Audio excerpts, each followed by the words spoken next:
Olha só, esse aqui ó, é o meu resultado trabalhando pela internet. Eu tô com mais de 100 exatamente disponível nessa plataforma aqui. E eu quero te ensinar como que eu faço isso. Eu já ensinei milhares de pessoas aqui no Brasil e eu vou te mostrar agora alguns depoimentos que eu recebo todos os dias aqui no meu e-mail. Você quer aprender como que a gente está fazendo isso? Então clique no link aqui embaixo e vem comigo que eu quero te ensinar a ter esses resultados aqui, ó. Opa galera, eu me chamo Yuri Ribeiro e falo daqui de Minas Gerais. Eu vim aqui te mostrar o meu resultado nos últimos 2 meses. Mais de 30 mil reais. Esse valor aqui é tudo graças ao João Pedro e todo o ensinamento que ele nos proporciona dentro do curso Robô Milionário. Bora começar o ano de 2021 com o pé direito?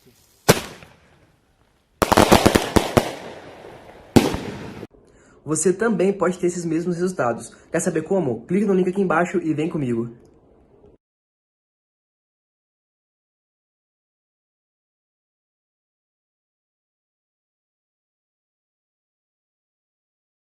Se você não desperdiça as chances que o Palmeiras desperdiçou.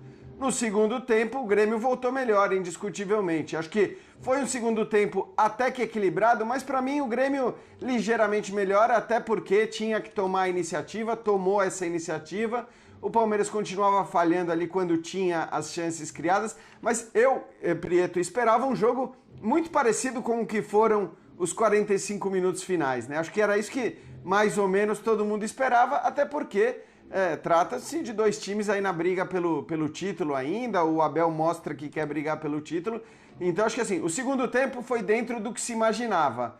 O massacre do primeiro tempo, ainda que o Palmeiras não tenha se aproveitado dessa superioridade, foi uma coisa absolutamente inesperada.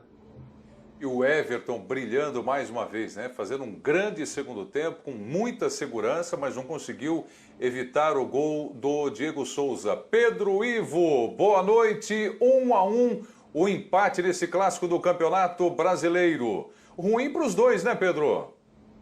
Ruim para os dois, num campeonato onde os times da parte de cima insistem em não fazer valer um certo favoritismo ali, ou não se colocar como postulante, não aproveitar margem que outros dão. Palmeiras ou Grêmio poderiam ter aproveitado hoje. Você falou do Everton, não só não conseguiu evitar o empate, mas pelo menos evitou a derrota, né? Se não fosse o Everton, acho que a gente poderia estar aqui falando que o Grêmio conseguiu uma virada ali diante do Palmeiras, que jogou sozinho no primeiro tempo, a cobrança de falta ali no finalzinho do jogo. Everton tira a bola quase lá dentro, a bola descaindo, a defesa muito boa dele, mais uma vez grande atuação do Everton, ele conseguindo reduzir o prejuízo do Palmeiras. É interessante, mas é ruim para os dois, Onivaldo, mas eu acho que tem pontos positivos a serem abordados na atuação do Palmeiras, porque olhando pela ótica do Palmeiras, depois a gente pode falar do Grêmio, me preocupou um pouco como esse time reagiria, apesar da classificação após mais de 20 anos, final de Libertadores e toda aquela emoção, comemoração na terça-feira. O recado do final do jogo foi preocupante. Era um time que não se sabia exatamente, dentro de uma oscilação, de um grupo jovem, como é que ele poderia reagir. E acho que reagiu bem, até no primeiro tempo, mesmo com a situação de um time mesclado, e eu discordo um pouco desse time misto, porque jogou quem poderia. Poupou ali o Scarpa, poupou mais um, o Luiz Adriano, que acabou entrando depois, mas era o Palmeiras que foi a campo com aquilo que poderia, inclusive na sua linha defensiva. Então conseguiu ao menos dar uma resposta. É claro que diante de um Grêmio totalmente inoperante, um Grêmio totalmente irreconhecível, um Grêmio que parece ter uma certa dificuldade para se mobilizar, se motivar, brigar, disputar. A gente tem tudo para achar antes do jogo que o Grêmio vai entrar firme pelo Brasileiro, a competição que ele tem, a data da Copa do Brasil não está exatamente definida, mas o Palmeiras conseguiu até ali se mobilizar, diferentemente. Achei que poderia ter uma certa ressaca ali pelo jogo da terça-feira, não foi exatamente o que aconteceu, tentou. Obviamente, como o Jean já falou, falhou muito em finalização, poderia ter enfileirado, ter feito 2, 3, 4, obviamente o resultado não é o que o torcedor queria. O saldo final é ruim, poderia ser melhor para quem tenta beliscar, quem sabe, um título brasileiro, quem sabe garantir logo, por via das dúvidas, uma vaga na competição da Libertadores do ano que vem, mas eu acho que tem um cenário minimamente positivo ali de impedir uma ressaca, impedir, quem sabe, que um tropeço hoje, que foi muito bem lembrado aqui na defesa do Everton, acho que conseguiu minimizar ali e reduzir os danos, porque se você faz uma partida ruim na terça-feira, apesar da classificação, você já encara o Grêmio hoje, querendo ou não, seu adversário da final da Copa do Brasil, você sai derrotado em casa, obviamente você ia começar a gerar uma série de questionamentos. Acho que ao menos isso o Palmeiras conseguiu evitar, o Palmeiras conseguiu se colocar para jogo, uma posição muito interessante, o Palmeiras voltou a pressionar lá em cima, o Palmeiras voltou a exibir o bom futebol de final de Cebola, início de Abel ali. Acho que isso talvez possa ser uma boa notícia para o Palmeiras, em que pese o resultado, claro, não ter sido grandes coisas. Bom, é claro que o assunto é o jogo do Campeonato Brasileiro, mas inevitavelmente, Pedro, pessoal, o torcedor do Palmeiras está com a cabeça também na decisão da Libertadores da América.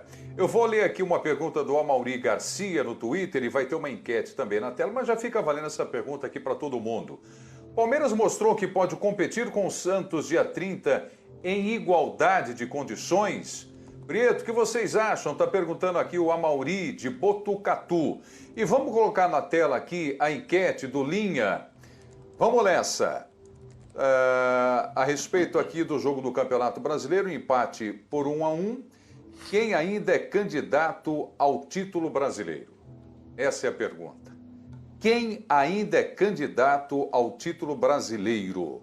Está aí na tela para você, Palmeiras, Grêmio, os dois ou nenhum dos dois. Essa enquete valendo a partir de agora pelo @linha ESPN no Twitter, correndo lá, teclando com a gente, batendo papo e as respostas aqui no estúdio também. Vamos lá, colocar na tela todo mundo aí para a gente conversar, bater papo. Leonardo Bertozzi, boa noite, acompanhamos de perto aqui esse empate por 1-1, Léo. Oi, Prieto, boa noite para você, boa noite para os companheiros, boa noite para o fã do esporte. A matemática diz os dois, porque quem vai saber como é que vai terminar esse campeonato, né? Onde os times trocam pontos, o campeão pode ter uma pontuação baixíssima, né? Um campeonato que pode lembrar muito de 2009, com muita gente brigando, mas um campeão de pontuação baixa, mas tem alguns pontos que me fazem duvidar. Do lado do Palmeiras, a questão de maratona de jogos, física, de novo, o jogo de hoje provou isso, né? O Palmeiras não conseguiu sustentar os 90 minutos no mesmo nível. E imagina se tem que ir pro Catar ainda, né? Então, assim, acho que a chance já não é a maior, e se tiver que ir pro Catar, acho que a chance se reduz bastante, porque aí você vai ter uma maratona insana para terminar o campeonato no dia 25 de fevereiro, e é difícil. Por mais que o Palmeiras tenha um bom elenco, isso está mais do que comprovado, consiga trocar às vezes 4, 5 jogadores sem perder entrosamento, sem perder nível, sem perder capacidade de fazer resultados, isso sem dúvida, mas não dá para achar que não passa a fatura. Passa, e mesmo dentro do jogo de hoje passou. O pecado do Palmeiras foi não ter construído o placar folgado antes, já que ele poderia ter feito isso no primeiro tempo, né? Ele amassou a trave, enquanto estava 0-0, foram 3 bolas na trave até que saísse o gol, mesmo no segundo tempo também. Se você viesse do futuro pro intervalo falar assim, mas o Palmeiras só vai ganhar esse jogo porque só vai empatar esse jogo porque o Everton vai salvar no final. Você ia falar, bom, só se voltar outro time do Grêmio, né, pro segundo tempo. E de certa forma foi, né? E aí o Grêmio, por que é difícil acreditar? Porque acho que a postura do Grêmio no primeiro tempo é inaceitável, cara. O primeiro jogo da final da Copa do Brasil, ele é, na hipótese mais próxima, 11 de fevereiro. Isso é praticamente daqui a um mês. Então, que desculpa tem o Grêmio para entrar como entrou no primeiro tempo? O time não jogou há 3 dias como o Palmeiras, o time teve a preparação normal, estava com um time forte em campo e entrou como se fosse cumprir tabela, como se fosse um jogo de pré-temporada. Se eu acreditasse nessa história de esconder jogo, eu diria que foi isso, mas não acredito. Né? Tanto que o Grêmio volta diferente pro segundo tempo, constrói, e as alterações foram boas. Acho até que o Renato demora a fazer algumas, principalmente a saída do Tassiano, mas as entradas do Maicon e do Luiz Fernando foram determinantes. E o Diego Souza é um jogador que cresce nessas horas, né? Não adianta. É um jogador que se encontrou muito bem como centroavante nesse momento da carreira e sabe fazer gol, sabe decidir, quase ganha o jogo pro Grêmio no final ainda. Mas qual vai ser o Grêmio? O do primeiro ou do segundo tempo? Porque talvez a final da Copa do Brasil fique mais pra frente ainda. Então, assim, o Grêmio não tem desculpa, cara. Vai ter uma semana agora pesada, tem Atlético e o Grenal. Então são 2 jogos que vão dizer. Se sair bem desses 2 jogos, é candidato, né? Mas certamente acho que 45 minutos como os primeiros de hoje, adversários bons, né, tendem a não perdoar. O Grêmio conseguiu voltar pro jogo hoje muito pelos erros do Palmeiras, mas assim, eu acho que um primeiro tempo como o de hoje, em outro confronto direto, difícil o time conseguir resultado. Tem aquela máxima que entra em campo mais uma vez aqui num clássico. Quem não faz, toma, né? Palmeiras perde gols incríveis e o Grêmio agradece. Vitor Biner, boa noite, meu amigo Vitor. Ô, Vitor, dá para apontar um dos dois aí que sai mais fortalecido para a decisão da Copa do Brasil? Prieto, boa noite a você, boa noite aos colegas, aos fãs e às fãs do esporte. Se o jogo fosse no final de semana, daqui a 10 dias, 5 dias, a gente até poderia arriscar, e seria o Palmeiras. Porque, apesar do resultado igual, as atuações foram completamente antagônicas em termos de postura, produtividade, jogo coletivo, o Grêmio sem nenhuma combatividade no meio de campo, Jean-Pierre lembrando o Luan nos períodos mais moles do atual jogador do Corinthians, né? O Matheus e o Tassiano não conseguindo ali fazer a proteção, o Grêmio com 2 laterais, que o Diogo Barbosa e o Vitor Ferraz, que precisam de proteção, não são grandes laterais na marcação, são jogadores apenas razoáveis. O Palmeiras com atletas fortes pelos lados, né, com o Breno e o William, com o Rafael Veiga chegando por dentro, com o Rony jogando mais adiantado. O Palmeiras engoliu o Grêmio no primeiro tempo. Então, se o jogo fosse na próxima semana, a gente até poderia dizer que o Grêmio tem mais aprovado que o Palmeiras. Mas como o jogo vai demorar bastante para acontecer, não dá para atrelar nada do que aconteceu hoje ao que vai acontecer daqui cerca de um mês. A gente não sabe exatamente se a final vai ser no dia que está marcada, porque isso depende do resultado da final também da Copa Libertadores. Então eu não acho possível a gente carregar os desempenhos de hoje para aquele desempenho. Até porque o Grêmio, na Copa do Brasil, por exemplo, quando eliminou o São Paulo, foi muito mais combativo. Foi um time muito mais competitivo, muito mais brigador, um time que mesmo não conseguindo produzir grandes coisas na criação, lutou muito na marcação, foi chato, ao contrário de hoje, quando o Grêmio foi muito mole. Nesse resultado, que favorece obviamente os times do São Paulo, do Inter, do Atlético e do Flamengo, e são os 4 times que estão juntos respondendo a enquete na disputa do Campeonato Brasileiro com Palmeiras e Grêmio. Esses times continuam na disputa. O Palmeiras, pelo que tem produzido, ele poderia ser considerado mais candidato, mas eu acho que a maratona vai ser bem cruel com o Palmeiras. E aí, em algum momento, talvez o time vá sucumbir fisicamente ou tenha que escolher. E o treinador europeu tende a escolher a briga pelo campeonato de pontos corridos. Mas eu acho que, por conta das circunstâncias, talvez vá privilegiar, se for necessário privilegiar, em algum momento, a Copa do Brasil. A gente só vai saber disso, com certeza, quando tiver disputado a final da Libertadores. E o Grêmio é um time que oscila muito, mas matematicamente está na disputa. Tem chances de ser campeão brasileiro. Só para retomar rapidamente, o Inter tem conseguido pontos, mesmo sem jogar muito bem, e é difícil manter isso até o final do campeonato. O São Paulo tem seus problemas com o elenco e uma diretoria que está atrapalhando a campanha da equipe, né? Inclusive com algumas notícias vazando ali, que eu vou depois citar em outra oportunidade, que são ruins para o clube. O Atlético tem a tabela mais fácil, e se você olhar só a tabela e o elenco, você pode dizer que o Atlético deveria ser o principal candidato ao título, e o Flamengo, se conseguir reencontrar o seu futebol com o seu elenco, também é outro forte candidato. Acho que esses 2 times, por exemplo, estão à frente do Grêmio, e se dependesse apenas do desempenho, não estariam à frente do Palmeiras, mas a tabela que o Palmeiras vai ter pela frente de Brasileiro, Libertadores e Copa do Brasil, talvez coloque o Palmeiras atrás dessas outras equipes. Pessoal, que recado vocês entenderam, acham, interpretam que o técnico Abel passa para o torcedor com a escalação do time de hoje contra o Grêmio?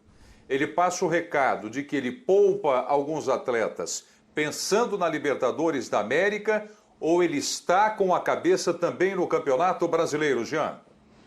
Não tenho dúvida alguma de que ele, pelo menos até o final desse jogo, estava olhando para o Campeonato Brasileiro também com muita volúpia, com muita vontade de ganhar. Vale lembrar, o Palmeiras não poderia ter em campo o Gustavo Gomes, não poderia ter em campo o Danilo, não poderia ter em campo o Gabriel Menino, não poderia ter em campo o Veron. Então, o time que entrou em campo, na verdade, como disse o Pedro, tinha 2 jogadores ali poupados, né? Que eram o Scarpa e o Luiz Adriano, esses 2 titulares indiscutíveis. De resto, ele escalou o que ele tinha de melhor à disposição. Então, é assim, e eu acho até compreensível, né? Um pouco pela cultura do técnico europeu, que olha para um campeonato de pontos corridos e fala, cara, eu tenho chance de ganhar, aliás, mais do que isso. Ele olha para a tabela e vê que ele só depende dele, ou só dependia dele até o começo desse jogo. Então, tivesse vencido essa partida, o Palmeiras continuaria dependendo apenas dele para ser o campeão brasileiro. E eu acho que técnico nenhum europeu consegue abrir mão de um campeonato por pontos corridos nessas condições. Agora, não é mais assim, né? Porque agora, mesmo que vença todos os seus jogos, ele vai depender aí de tropeços dos seus adversários. Pode ser que em algum momento, né, pela matemática, ele olhe para a tabela e diga, não, agora realmente só um milagre para ser campeão brasileiro. Então, se é assim, agora vou começar a poupar mais. Mas ele, acho que por enquanto ainda acredita no título. O jogo de hoje foi uma prova disso. Evidentemente, ter vencido hoje faria com que a cabeça dele não mudasse em absolutamente nada nesse aspecto. Vamos ver se esse empate de alguma maneira vai mudar essa ideia, né? O André Hernan, até nosso companheiro do Premier, falou que ele vai com a força máxima contra o Corinthians. Então, força máxima significa principalmente a volta do Gabriel Menino, né? Danilo e Patrick de Paula, se tiverem condições e tudo mais. Mas aparentemente, quer dizer, ele olha também para a importância de um clássico e vai com o time principal para enfrentar o Corinthians na Arena. Diga, Abner. 5 pontos perdidos a mais do que o líder do Campeonato Brasileiro, ele não tem nenhum motivo para desistir do torneio, a não ser que os responsáveis pela preparação física dos jogadores digam, olha, não dá. Nesse momento não dá. E aí a decisão de abrir mão do Campeonato Brasileiro não cabe ao treinador. A gente sempre discute isso aqui de todos os clubes e no Palmeiras isso também vale. Cabe à direção do clube. Tem que ser uma decisão institucional, não é o treinador que decide isso. Estou de acordo com você e acho que a decisão é correta de continuar brigando pelo brasileiro. Evidentemente, não colocando em campo jogadores que corram risco de ter lesões musculares mais sérias, porque nos 2 jogos anteriores do Campeonato Brasileiro, o Palmeiras tinha perdido 4, né? Perdeu 4. Então, quer dizer, esses caras estão no limite. A gente fala muito da maratona, mas pode ser, dependendo do que acontecer na final da Libertadores, que as finais da Copa do Brasil só aconteçam no mês que vem. Por isso que, em relação ao jogo do Grêmio e o olhar do Grêmio, o olhar do Palmeiras, pensando em final de Copa do Brasil, acho que nenhum deles pensou absolutamente na final da Copa do Brasil, porque essa está muito longe. Agora, claro, né, nesse cenário de final de Copa do Brasil depois do Brasileiro, você teria o Palmeiras vencendo a Libertadores e, portanto, jogando o Mundial. Então, claro que o calendário vai apertar e claro que vai ficar mais difícil. Mas, nesse contexto, por enquanto, olhando para a matemática e olhando para o fato que, por exemplo, São Paulo e Flamengo perderam seus 2 últimos jogos no campeonato, eu acho normal o técnico ainda olhar com esperança para o Campeonato Brasileiro. Inclusive o jogo do Vasco, né, que é o último jogo. Esse é o João Pedro, o maior especialista do Brasil em geração de renda na internet e o único que já transformou a vida de mais de 30 mil alunos. Encare uma realidade. Para a crise não te derrubar, você precisa ganhar mais dinheiro. Conheça o passo a passo simples e garantido para faturar online pelo menos de 100 a 500 reais por dia, de forma quase automática. Clique agora no link na descrição do vídeo para transformar a sua vida e começar a lucrar hoje mesmo.